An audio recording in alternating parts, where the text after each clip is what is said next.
이렇게 멀쩡하게 생긴 공장 경매 물건이 얼마에 나와 있냐? 진짜 말도 안 되는 가격에 나와 있습니다. 감정가 11억 300만 원짜리 공장이 두 번이나 유찰이 돼서 5억 4천으로 떨어졌습니다. 최초 가격보다 무려 50% 이하 반값으로 떨어진 거예요. 우리가 10년 지나서 보니까 우리 옆에 박사장네 그거 10년 전에 5억 주고 샀는데 지금 12억이 됐네. 그러니까 나도 그냥 그때 샀어야 되는데, 이런 말들을 사람들이 너무나 쉽게 합니다. 자가 공장으로 그래도 10년 동안 갖고 있으셨던 분들은 그동안의 사업 소득 외에도 공장이라는 자산의 가치, 그게 상승을 했기 때문에 나의 든든한 자산 소득이 되어줬다라는 거를 뒤늦게 깨닫는 분들이 정말 많습니다. 그런데 또 재밌는 거는 한편에서는 이런 말씀들을 하세요. 반갑습니다. 공장 경매와 공장 투자 그리고 공장 개발을 전문으로 하고 있는 철이형입니다. 우리 시청자 여러분들, 항상 제가 경매로 나온 공장 이렇게 현장도 가보고 경매 정보지를 보면서 같이 분석도 해보고 하는 시간들을 여러분들과 함께 하고 있죠. 제 방송을 1년 넘게 오랫동안 시청해 주신 분들도 계시고, 최근에 유튜브 알고리즘에 이끌려서 제 영상을 새롭게 접하게 되시고 시청과 구독을 해주신 지 얼마 안 되시는 분들도 많이 계십니다. 제 영상들을 통해서 아무쪼록 우리 시청자 여러분들 공장 경매나 공장 투자 관련된 여러 인사이트들을 많이 가져가셨으면 좋겠습니다. 그나저나 경매로 나온 공장으로 지금 가고 있는 중인데, 와, 하늘이 진짜 미쳤습니다.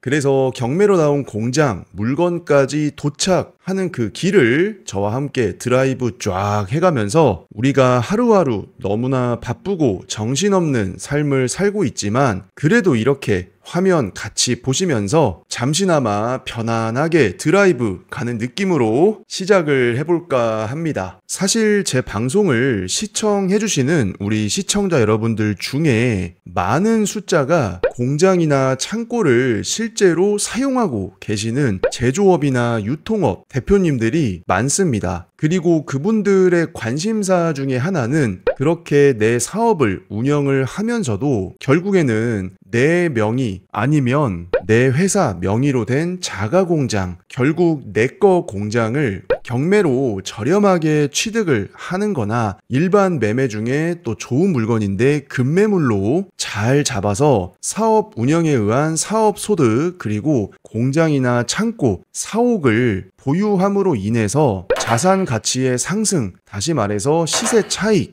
이런 것들을 동시에 다 고민하시는 분들이 대부분이죠. 사실 제 주변에도 이렇게 제조업 운영하시면서 짧게는 5년, 6년, 길게는 12년, 13년 이상 임대로 공장을 쓰셨던 대표님들이 상당히 많이 계십니다. 그런데 그런 대표님들이 이제 저한테 연락이 오거나 상담을 요청하는 경우가 많이 있는데, 대부분의 고민과 관심사는 90% 이상이 동일해요. 아까 말씀드렸던 사업소득 플러스 자산소득, 이 두 가지를 고민을 하는 거죠. 근데 재밌는 거는 다들 그런 고민을 시작하신 지가 얼마 안 되신 분들이 많다라는 거예요. 어느 날 갑자기 뒤돌아보니까 나는 10년째 임대 공장만 썼기 때문에 10년 동안, 다시 말해서 120개월 동안 냈던 임대료의 합계 금액을 어느 날 문득 계산을 해보거든요. 그냥 갑자기 어느 날 그게 머릿속에 생각이 나요. 나 10년 동안 임대료만 얼마 썼지? 그러면서 총액을 계산을 해보니까 수억 원 정도가 되는 거죠. 물론 임대로 쓰는 공장의 규모에 따라서 임대료의 차이는 있겠지만 10년 정도 임대 공장만 전전했으면은 최소 지출했던 임대료만 총액이 몇억 원대 이상입니다. 그리고 저랑 친한 대표님 중에 한 분은 한 달에 임대료만 2,700만 원씩 부가세 별도로 내고 있거든요. 임대공장 쓰시면서. 그러니까 그런 분들은 또 10년 동안의 임대료가 뭐 1, 2억 이런 수준이 아니에요. 10몇 억, 20몇 억이 넘어가 버리죠. 그런데 더 무서운 거는 그 같은 세월 동안 공장 주변에 토지값도 엄청나게 많이 올라 버렸고, 그에 따라서 공장의 매매가 역시도 많이 올라가 버렸다는 거예요. 그러면 같은 10년 동안 임대료로 수억 원을 썼거나 은행 대출을 많이 받아서 매달 은행에 이자를 임대료처럼 냈거나 매년 지출했던 비용은 시기별 금리에 따라서 차이는 있겠지만 어쨌거나 내 주머니에서 나갔다라는 거는 똑같은 거예요. 근데 자가 공장으로 그래도 10년 동안 갖고 있으셨던 분들은 그동안의 사업 소득 외에도 공장이라는 자산의 가치, 그게 상승을 했기 때문에 나의 든든한 자산 소득이 되어줬다라는 거를 뒤늦게 깨닫는 분들이 정말 많습니다. 그런데 또 재밌는 거는 한편에서는 이런 말씀들을 하세요. 옛날이니까 그게 가능했지 앞으로는 그런 구조가 안 나온다. 지금 와서 보니까 또 자산 상승이 이렇게 된 거지. 인제 공장 같은 거 낙찰받고 금매로 사고 했을 때 앞으로 5년 후, 10년 후에도 과연 내가 자산 소득을 공장을 통해서 또 만들어낼 수 있을까? 이런 걱정 엄청나게 많이들 하시죠. 근데 우리가 기억해야 될 게 있어요. 지금 와서 보니까 공장 갖고 계셨던 사장님들, 대표님들, 그분들이 공장 매각해서 차익을 얼마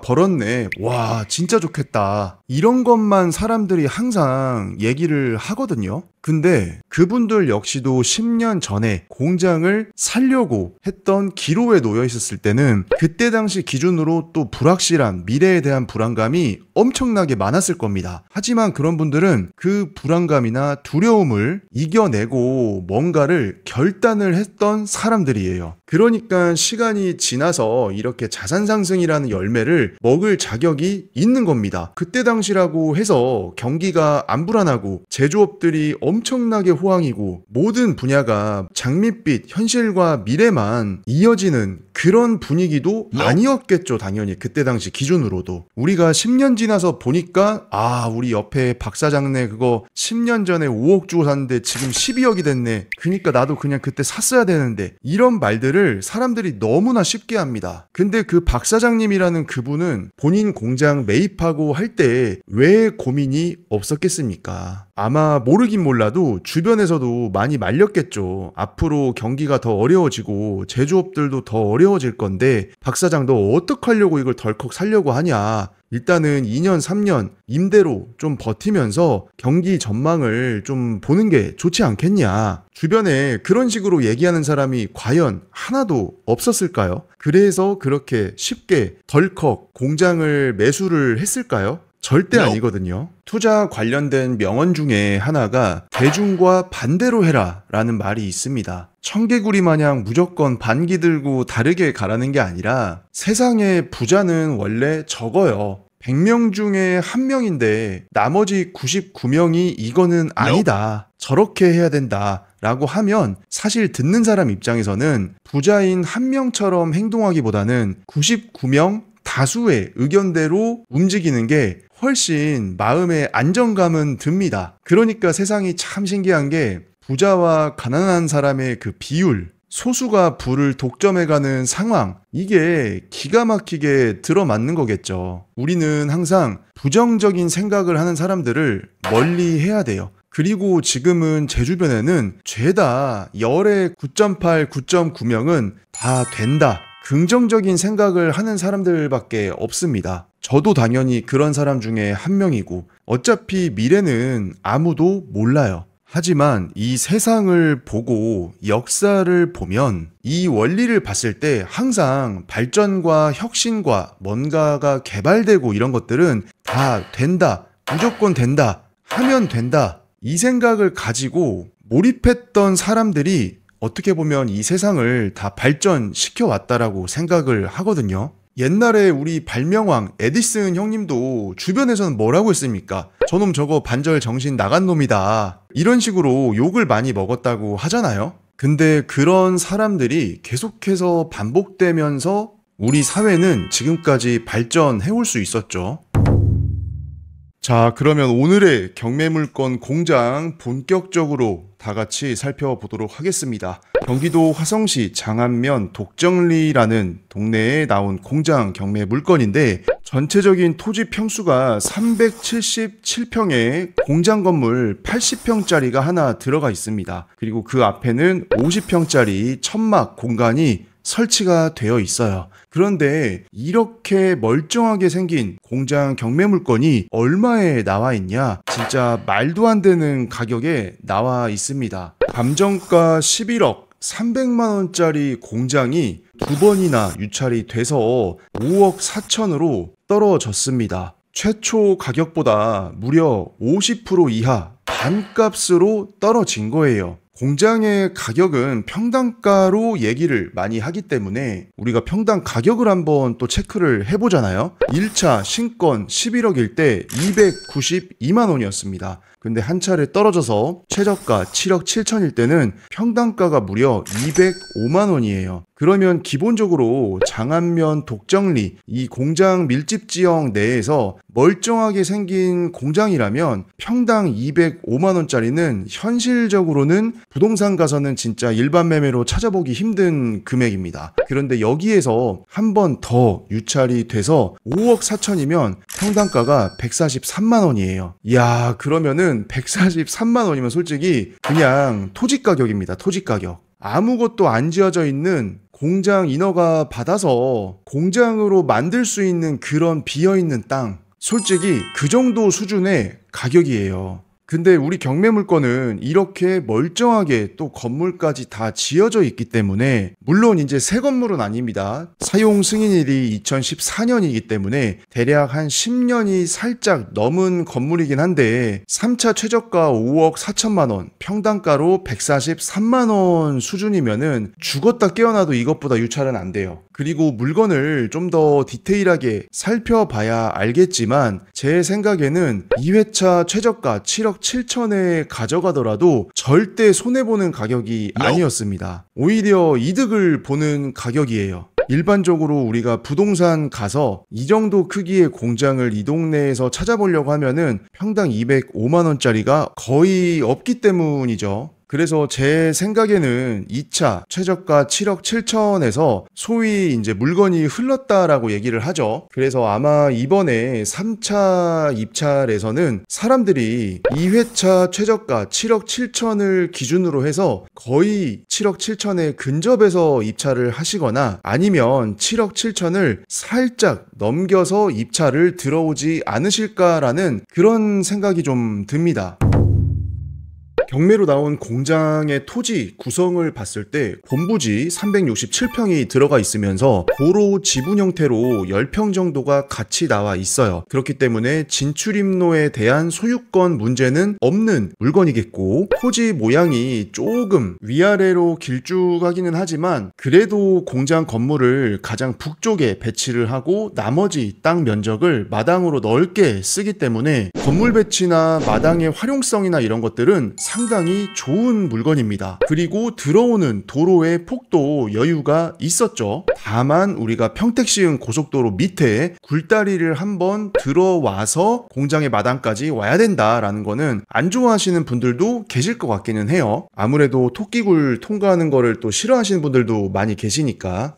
근데 천막 공간 내부에도 한 반절 정도는 밑에 또 에폭시 도장을 입혀놨어요. 그래서 지게차나 물건을 쌓아놓는 거나 이런 거를 깔끔하고 편리하게 하실 수 있도록, 그리고 공장 건물 사이에도 저렇게 도어를 넓게 설치를 해서 천막을 아주 제대로 사용할 수 있는 형태로 구성을 해놨죠.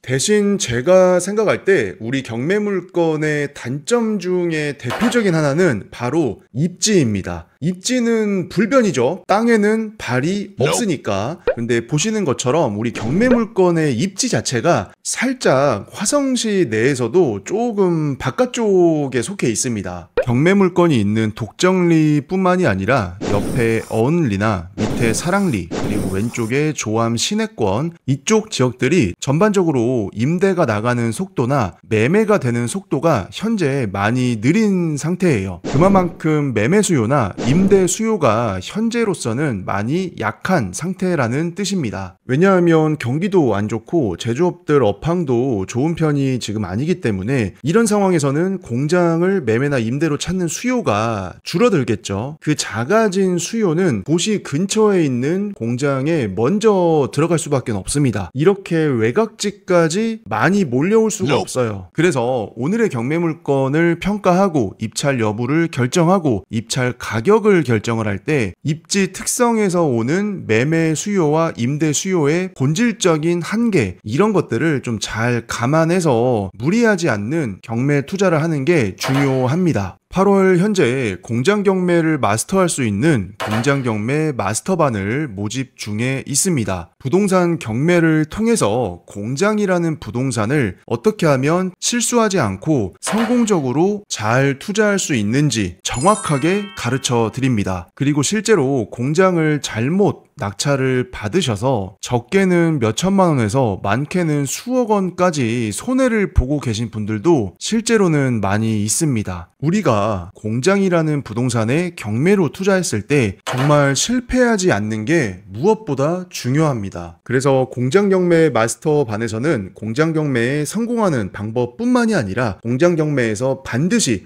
실패하지 않을 수 있는 명확한 기준점들을 제가 다 알려드릴 예정입니다. 관심 있으신 분들은 고정 댓글이나 영상 더보기란에 나와 있는 공장 경매 마스터반 안내를 참고해 주시면 좋을 것 같습니다.